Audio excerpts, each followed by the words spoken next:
some possibilities for a mental health Yeah, assessment. yeah. And she's prepared to make some recommendations. Obviously, the court's going to make the decision, but she's prepared to do that. I don't know if there's a place where you want that information provided. I was thinking that might be valuable, that we might set the sentencing out just a little bit further so that can get done, so that it's also part of the pre-sentence report. Yeah, I agree. I think it's good, Mr. Coop. Any? I'm fine with that. I think I'd like to have that beforehand too. I obviously like to have some. Sit there. Talk on the phone. We'll get you in the back in a minute. Mr. Yankton, you can't, listen, you can't talk right now, okay? You gotta stay I'll get there. your phone call in a minute. Just sit there, okay? Mr. Coop, go ahead. Just maybe I think it should be maybe all parties know where she's going, so it's not just we pick this one, because it may not be up to snuff, or I'm not saying you're trying to hide the ball on anything, but. No, I get it, All right, well, hold on, let me get this pulled up. I'm gonna go on the record and address it, so.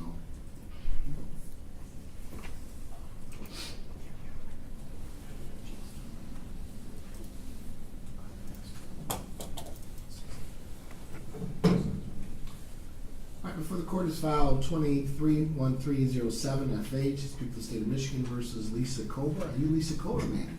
Yes, Your Honor. Ms. Cober, can you please rise and raise your right hand? This matter now pending. Do you swear or affirm the testimony you're about to give will be the truth, the whole truth, and nothing but the truth, so help you God? I do, Your All Honor. right, put your hand down, grab a seat. Ms. Cober appears with her attorney, Mr. Robert Hedges.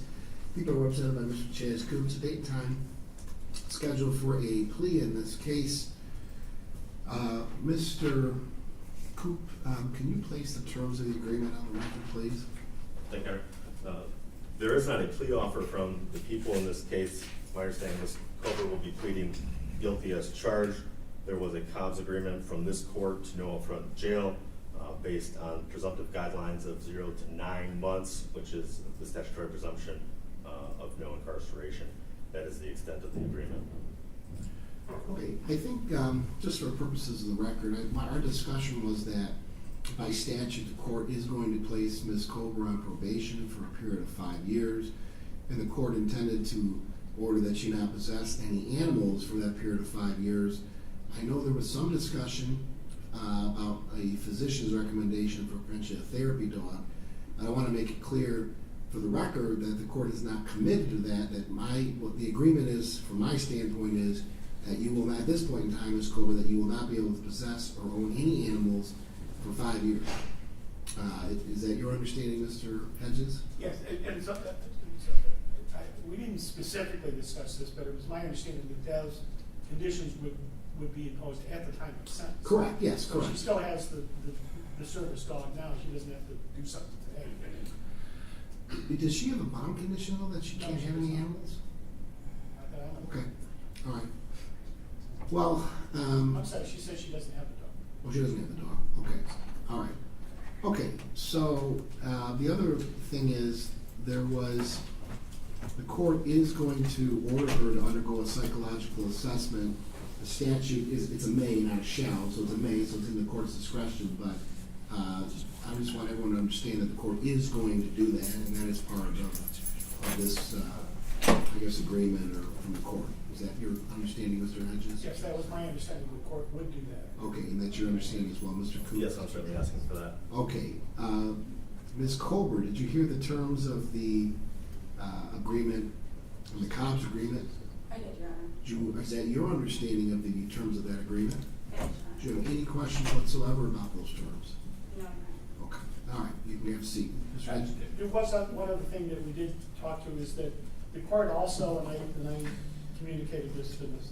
Cober, said that you will probably do some kind of house arrest in connection with this, and I told her that that usually comes with permission to go to work and to grocery shopping and to doctor visits, those kind of things. Yeah, I mean, typically when I say house arrest, I usually confine to a home except for purposes of work, school, mental health treatment, obviously, any doctor's appointments, medical emergencies. I usually allow a couple times for groceries, and like I said, certainly work. A lot of times sometimes impose a curfew between 7 a.m. and 9 p.m. typically, unless somebody's working second shift or third shift or something like that. So those are my typical, and I would follow those if imposing house arrest. So is that your understanding, Ms. Cober, too? Yes. Okay, all right. Anything else you want to place on the record, Mr. Coop? Not for the people. Okay, all right. Anything else for the record, Mr. Hedges? No. All right, Mr. Coop, you can read the felony information. Thank you, Your Honor. State of Michigan, County of Muskegon, in the name of the people of the state of Michigan, County of Muskegon, the prosecuting attorney appears before the court and informs the court that on or about 1/24 of 2023 through 1/30 of 2023 at Norton Shores City, Muskegon County, Michigan, the defendant did in count 1, animals, abandoning cruelty to 25 or more animals, did fail to provide 25 or more animals with adequate care or negligently allow 25 or more animals to suffer unnecessary neglect, torture, or pain, contrary to MCL 750.50(4)(e). It's a felony punishable by 7 years and or $10,000, not less than 5 years probation, up to 500 hours of community service, or any combination of penalties. A consecutive sentence may be imposed for any other conviction, may order psychiatric evaluation, may order cost of care, housing, or veterinary care as applicable, may order not to own, possess an animal. The court shall order enforcement to collect a DNA identification profiling sample before sentencing or disposition if not taken at arrest. All right, thank you, Mr. Coop. Ms. Cober, did you hear the prosecutor read the felony information? I did, Your Honor. Do you understand the name and the elements of this offense? Yes, Your Honor. Name the offense you're pleading guilty to in count 1 is abandoning or cruelty to 25 or more animals. That is a felony with a maximum possible penalty of up to 7 years in prison or a $10,000 fine.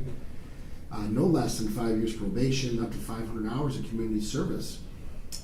Is that your understanding? Yes, Your Honor. The court has made, there's no mandatory minimum sentence you must serve as well.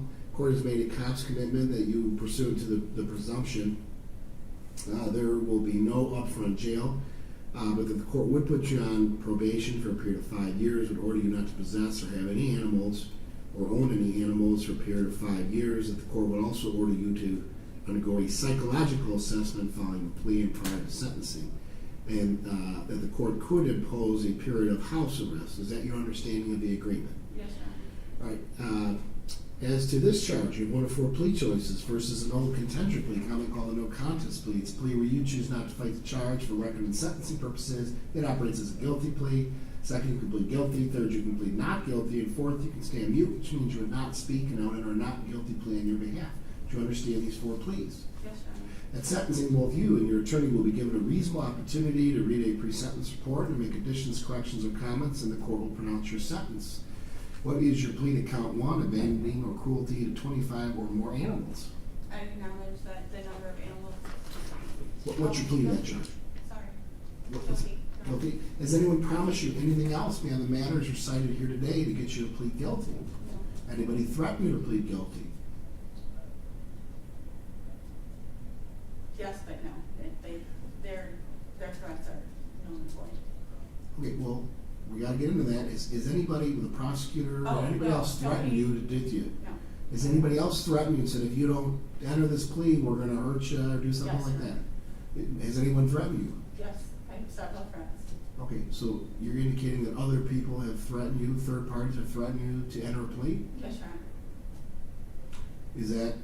Is that affecting your No. decision to enter a plea? No, Your Honor.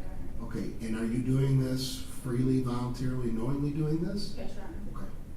Any questions you want to ask regarding that, Mr. Hedges? General death threats coming out on television, those things that you're talking about. I've got one since then. There was a post that went live yesterday on Facebook. I got several messages after that. So, But those are not affecting your decision. no. I don't know if the card, I asked her and there's been some Facebook more specific threats than the general threats that Okay. follow the Well, publicity, but she says that that's not affecting her decision. Well, and Ms. Cober, you do have a right to have a trial if you wanted it. The threats from people obviously are concerning, but what I'm concerned about is that you are doing this not because somebody is threatening you, but because you feel it's the best choice for you in consultation with your attorney. Is that why you're ending this plea? Yes, the decision was made prior to the threats. Okay, so you made that decision even prior to these threats coming in? Yes, Your Honor. Okay, all right. So beyond what we already discussed, have there been any other threats made to you regarding this plea? No. And is pleading guilty of your own free choice? Yes, Your Honor. Your plea gives of all the rights listed on the advice of rights form that you've signed. You understand the rights that you're giving up?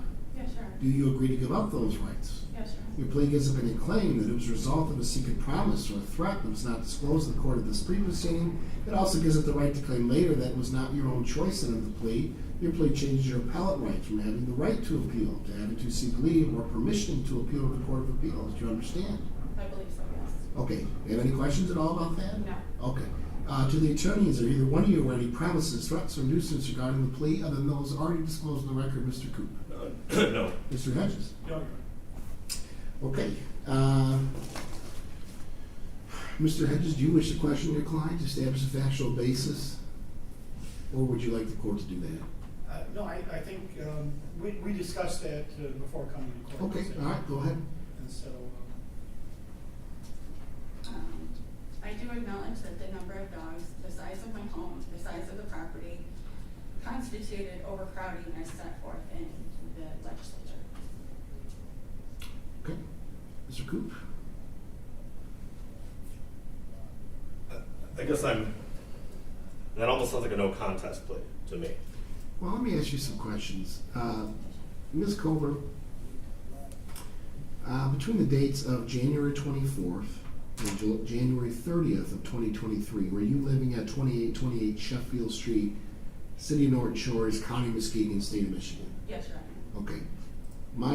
And at the time, that time period, is it true that you had 78 dogs Yes, Your Honor. in your home? Yes, Your Honor. Okay. My understanding is that the square footage of your home combined with garage and a shed was approximately 800 to 900 square feet. Is that I correct? believe it's just over 9. Just over 9, okay?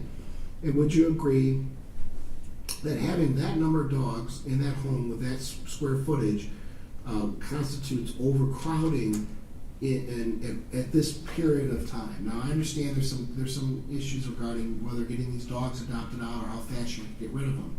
But at that time period, would you acknowledge that that is too many dogs Yes, Your or Honor. overcrowding for that square footage? Yes, Your Honor. Okay. Mr. Coop, any additional questions? Would you acknowledge that these sanitary conditions on the date and time that the officers entered your home on January 30th, 2033 were not adequate? I think she's given the only requirement is that she give an adequate factual basis, and she's done that. They can bring those arguments at sentencing, obviously, and they will. We can bring our arguments at sentencing too. I don't think it's necessary for the party. This is a statute that has numerous ways to be violated, and she has acknowledged violating the statute, and that's sufficient for the guilty. Well, I think, all right, well, let me just ask this, Ms. Cober. My understanding is that a lot of these animals were sick, correct? There were approximately 12. Okay, very sick, correct? Some.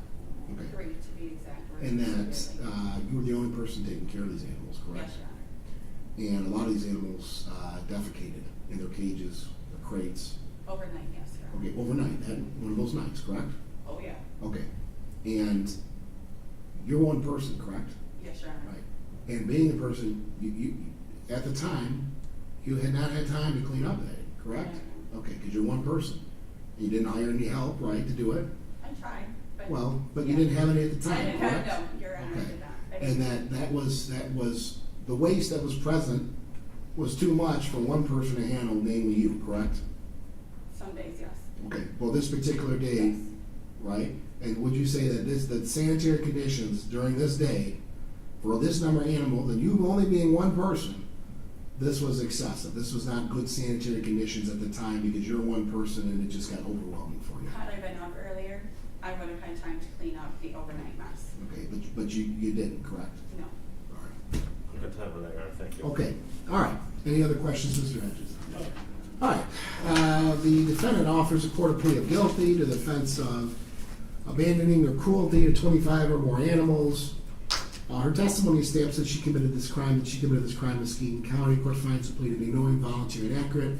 For all those reasons, the court accepts the plea. For the attorneys, does the court comply with MCR 6.302B through D regarding the taking of pleas? Mr. Coop? It has, did we establish that all that factual basis was regarding to her house? Did we set that up? I thought I did, but Okay. everything we've been talking about is we're involving the interior of your home, the garage in the back, and the attached shed, correct? Yes. In Norton Okay. Shores? We're not talking about another address. We're talking No. about the 2828. I did ask about the address. We're talking about the thank you, sorry. 2828 Sheffield Street address, right? Correct. Okay. All right. Sorry, Your Honor, thank you. No, that's fine. No, it's the abundance of caution that sometimes prevents later issues. So, her testimony establishes that she committed this crime in Muskegon County. Court finds the plea to be knowing, voluntary, and accurate. And for all those reasons, the court accepts the plea. For the attorneys, does the court comply with MCR 6.302B through D regarding the taking the pleas? Mr. Coop? It has, Your Honor. Mr. Hedges? Yes, it has. All right, Ms. Colbert, do you have any questions about anything we've done here today? No, Your Honor. All right, court's going to refer the matter to state probation for preparation of a pre-sentence report. This is where I was recommending maybe 8 weeks out. Yeah, I'm gonna, let me see here real quick.